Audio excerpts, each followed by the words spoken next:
हर पंडाल में बस एक ही नाम, हर पंडाल में बस एक ही नाम, एक ही नारा गूंजेगा।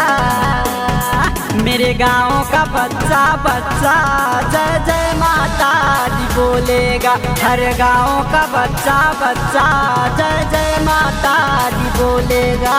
हर पंडाल में बस एक ही नाम, एक ही नारा गूंजेगा।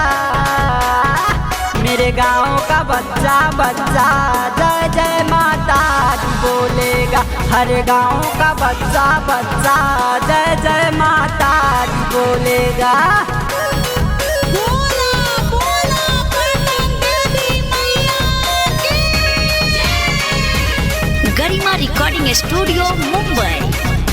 हम हैं हिंदू बब्बर शेर, बब्बर शेर, बब्बर शेर।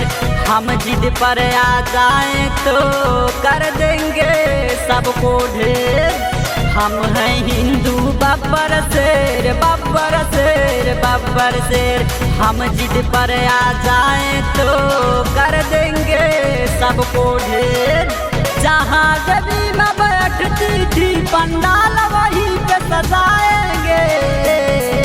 जय माता दी के लाल चुनरिया हर घर में लहराएंगे।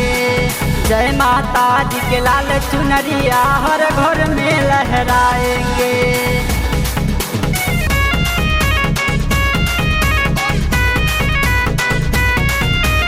जय महाकाली का पी के प्याला उन गई धुन में डोलेगा। मेरे भारत का बच्चा बच्चा जय जय माता दी बोलेगा। मेरे गाँव का बच्चा बच्चा जय जय माता दी बोलेगा।